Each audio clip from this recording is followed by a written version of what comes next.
Thanks, Nate. We just have to update. Married 37 years, 5 grandchildren, and another one on the way in September.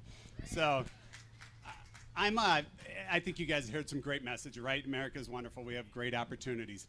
I'll give you a little perspective from my perspective of knowing government really well and how important it is to have Alexander and good conservatives in state government and in all government, actually. I don't think people understand. Alexander, people don't plan to be here, right? You just don't plan to be here. You're out here and you're frustrated, as in I believe many of you probably are. Every door I knock when somebody tells me I'm frustrated, I thank them, because there aren't enough people that are frustrated because they're not really paying attention. So we really don't plan to be here. We all have careers, but we all have spoke up and started to be a part of your community, and you're the ones making everything happen. Stepping up to this is an amazing sacrifice of your own personal time, your efforts, and your resources. I don't think people understand as well, Alexander, your wife and your family, the sacrifice that they're going to put forth to allow you to do this. It's transformational. And so what every one of you can do is you can help him, because this entire process is only available or only possible because of the volunteers that we have out here today. So your money means something and your time means more. You can be influential. What we have at the state level today, you've seen, we could talk COVID all day long. I could talk about ineffective government. But what I'll tell you today is I used to think we were 10 years behind or a decade behind from trying to transform our government. With the people that are in there serving today, the staff and the people that they're filling those jobs with are greater activists than the people who occupy the offices on the Democrat side. You go to St. Paul, you go to Minneapolis. I've toured, I've gone, I do a ton of work in Minneapolis and I do a ton of work in St. Paul. Being a Frogtowner, being born and raised here, we want to make sure to support Republican candidates. Anybody who's willing to put their name on the dotted line will do it. But I don't think you understand what government is now filled with. Government is filled with a whole host of activists. And what they're doing is they're working against everything that you believe in every single day. In what statutes they choose to implement, those that they choose to not enforce or from a law perspective. And today the largest gross injustice they have is they're so emboldened and empowered. You heard Eric Lucero talking about the emergency powers. What grants him the emergency powers is not the legislature. And that statute was never intended to run forever. This guy's not giving it up through the election. He is not. And depends on who wins the election at the federal level. It will determine whether he gives it up here and what we're going to do. But what empowers him is our constitutional officers. So every single vote matters. Every single one of your vote matters, and every single vote for a constitutional office matters. The constitutional office is what allows him and grants him the power to execute this executive order and the emergency peacetime powers and every executive order in that.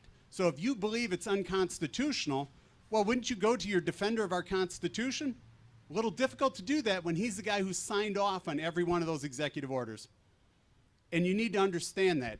And as it relates to COVID and the importance of what we're at, I used to tell everybody, in COVID today, I think it's a great example of what you see. They refuse to share the actual data with you. We're all smart and intelligent enough to figure out and digest data and provide our own analytical thinking about what the truth is. They no longer believe that. They refuse to provide the data. In fact, my motto has been, I know government better than anybody down there today. My motto is, what they willfully withhold is far more damaging than the lies they tell us. And that's in every facet of us. They refuse to provide a sitting legislator. We're not anything special, by the way. We're still your neighbors after we're elected. But we're blessed to serve and have the opportunity. But the disdain that machine has for the legislative body and the executive body is unbelievable. I welcome everybody. You should come down and tour the facilities, greatest thing. And Alexander, I'll take you and your family anytime you want to go down there in the short term to get you used to that feeling. But it's important because all of these offices and the elections that we have from this day forward, I used to tell everybody I didn't plan to be here. I'm a first termer. I'm on my first election. But we have to take and hold the Minnesota Senate. What's coming up, and everybody understands the census is important, but what the census is going to drive is the redrawing of our political boundaries. If we don't keep the Minnesota Senate, we don't have a voice at the table, and they will redistrict us out for decades. It's that important. everything Alex is going to do is going to make sure that we have a voice and we put the emphasis on, and every one of you as volunteers can help across the board. And then, because I think what Alex is going to do, and Sheila and Lacey and Kendall and everybody that's in Minneapolis and St. Paul, I think what you're going to do is you're going to provide the opportunity to hear an alternative message. Much like Nia said, the rhetoric out there is disgusting. The media is fully aligned, and they're selling the message, and their mission for the Democrats would only be possible with their partners in the media. Don't believe anything you hear and anything they say. You know it's wrong. So with that, okay, all right, I see Lacey.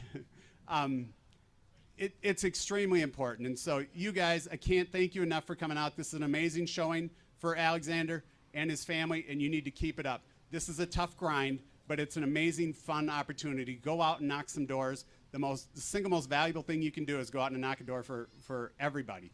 But Alexander specifically, go out and knock every door you can. And if you're not focused on it 7 days a week, except for football season, Alexander, don't knock during football season. You want to win votes, not detract from you. But we can't express it, enough. I used to tell everybody again, I thought the battle was a decade, and I was fighting for my grandchildren. The battle's on our doorstep today. This is the most monumental election. We've got the election in 2020, which determines whether we have a voice on redistricting, and then we are all up again in 2022, and that's a lot tougher election. So we need everybody to get out. Everybody knows somebody who hasn't voted, somebody who's not registered to vote. That's what it's about today, and we need to get them out to the polls. So with that, I appreciate your time, and I'll be around after if anybody has any questions. Thank you, everybody.